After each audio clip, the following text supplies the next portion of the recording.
When I married my ex-wife, I was so depressed on the honeymoon because I knew I shouldn't marry her. But the reason I was so depressed is because I took those vows and it was for life. You know, it wasn't until her infidelity was just unbearable that I left.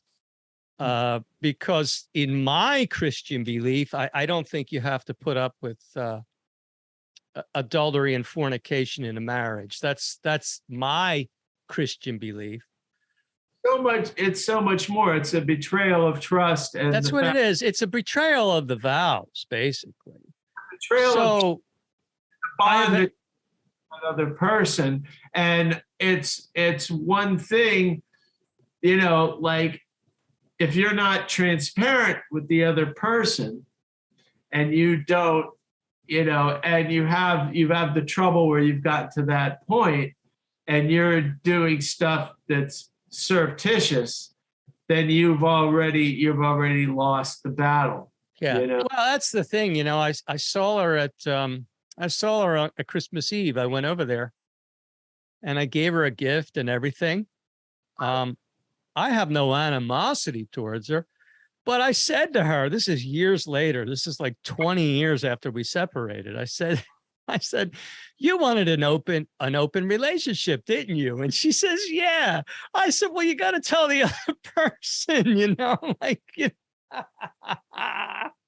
Yeah, that helps. If you want to tell the other person and you're not upfront with that, it kind of jeopardizes the whole thing from the beginning. Yeah. And I walked up the aisle knowing it was a mistake. Friend of mine driving us to the cruise ship for the honeymoon. So how do you all feel? She says. And the first thing that came into my mind, it was a mistake. So that was a hard lesson I needed to learn. Right. You know, you got to listen to that intuition. You got to listen to that inner voice. You have to stand by it. Oh, man. Ain't that? And, you know, women in gold have always been the weakness, right? However you want to interpret that. But women in gold, and this was her crocodile tears affected me back then. I was manipulated by that. So I went ahead with the marriage, but I knew it was a mistake. And I knew the days were numbered, but I was going to stay with her as long as she was faithful. But that wasn't in her. That wasn't within her kind of purview, if that's the right word. Makeup, you know, her. No, it wasn't, you know. And like I said, I just said, you know, you wanted an open relationship. She said, yeah. Well, you got to tell the other person. But the thing is, she wanted her cake and she wanted to eat it too. She knew I wouldn't go for that. She'd know I'd say, well, you're going to have to find somebody else. So she just, you know, did what she wanted to do anyway. Yeah. I mean, people like you say, man, like I'd hate to call her a Satanist, but that's a satanic practice, what she was doing. Let's remember, anybody is Satanism, pure and simple. Okay, here's the thing we always have to remember, and I'm going to emphasize, you know, I sound like a broken record so much of the time, but, you know, it just bears repeating. Yeah. Is that being a Satanist does not mean worshiping an anthropomorphic being. Being a Satanist means being in service to the ego run amok above all else. Yeah, and that's what it was. And it was written all over her. I mean, from the time I met her, but I didn't resist, you know. It seemed okay until I met the guy that she was running around with before we got married. And I didn't know that. I don't know if I told you that story, but from that point forward, I no longer wanted to marry her, but I didn't know why. That was the confusing thing. It wasn't until she ran off to the Bahamas with this guy. I was supposed to be away on a trip, on a spiritual pilgrimage, actually, that she planned all this, but the pilgrimage got canceled because the founder died that week. And I wasn't going to tell her. I waited to tell her. but I couldn't wait anymore. And I said, hey, look, I was going to surprise her that I was home for the weekend. And I waited one day beyond where she could get a full refund.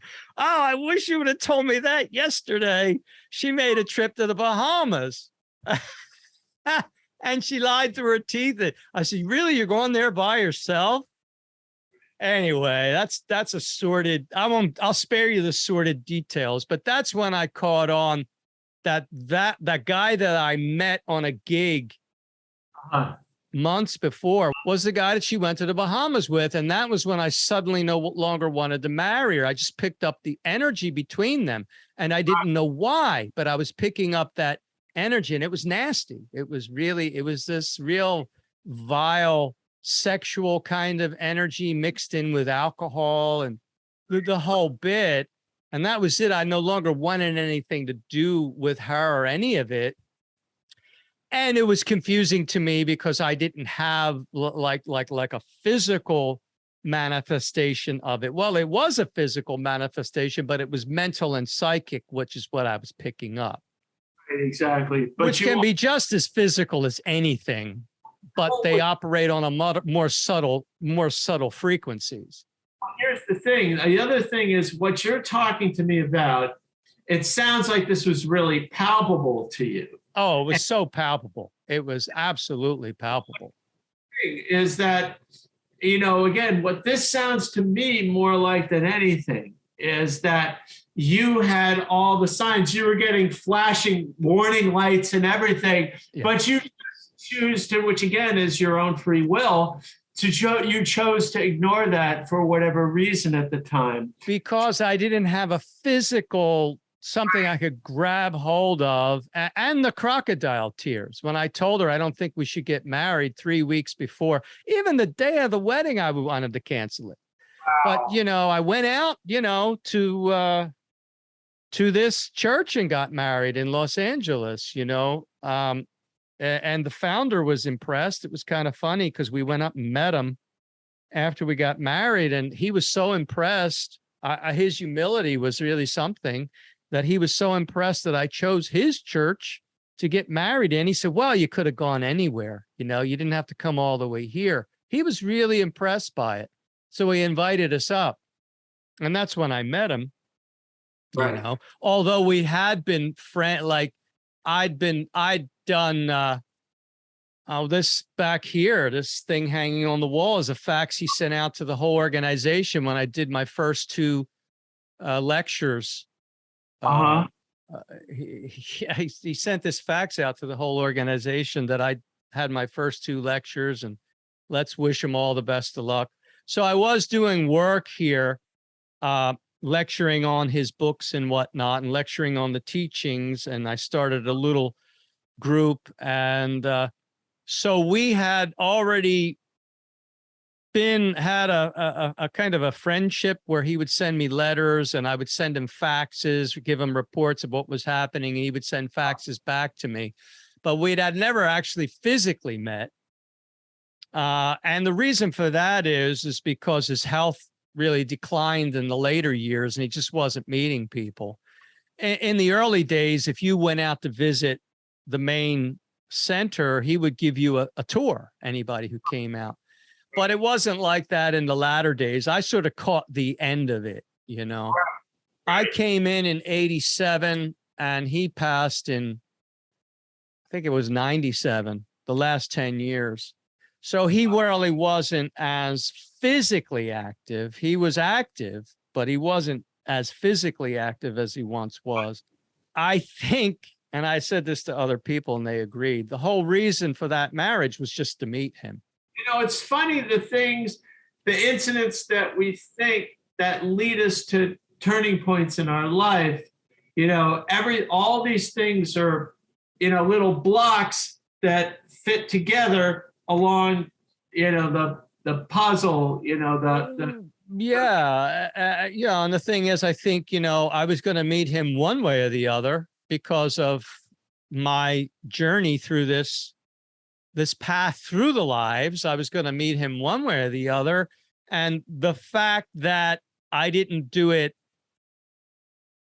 by just going there and moving there, Right. I sort of had to do it in this half-assed way. Do you know what I'm saying? I You do. can either manipulate karma the right way and the hard way, or you can manipulate it kind of the easy way and an even harder way. You know what I'm saying? You got to manipulate the karma one way or the other. Right. Exactly. And So you either stand up and change your life and just go there, yes, or do it in this ridiculous way that I did it, you know, more roundabout way instead of more just, roundabout and more of a headache in the long run. You know, the thing is, maybe at the time, again, everything I very firmly feel, so many people in my life said you're really Pollyanna for saying this, but I believe everything happens for a reason. yeah, You know, yeah, and at a certain time, you may not be ready. You may not have been ready at that point to do the full up, of stand up overtly and make this change on such an overt level. You may have had to do this at that's that right. point. I wasn't. And even when I got there, I still wasn't ready. Right. Which I think is why I went through the big crash that I went through, which knocked me off. And I didn't get the ordination as a priest because I remember saying to myself, see, when you take a step like that, if it's a legitimate step, and this was certainly a legitimate step, your weaknesses suddenly all come up to the surface because you got to deal with them in order to get to the next step. Absolutely. And I was having a hard time with that, and in certain ways, and I knew I had to pull the reins in, otherwise something might come crashing down on my head, and it did. Okay, now, and that's a question as well.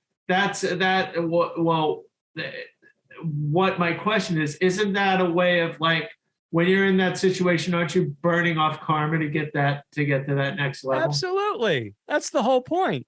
The karma I burnt off in the 2.5 years after the crash, or while it was happening, I almost feel like I'm invincible. Maybe I'm deluded in thinking that, but I almost feel like I'm untouchable in certain ways because I suffered so much.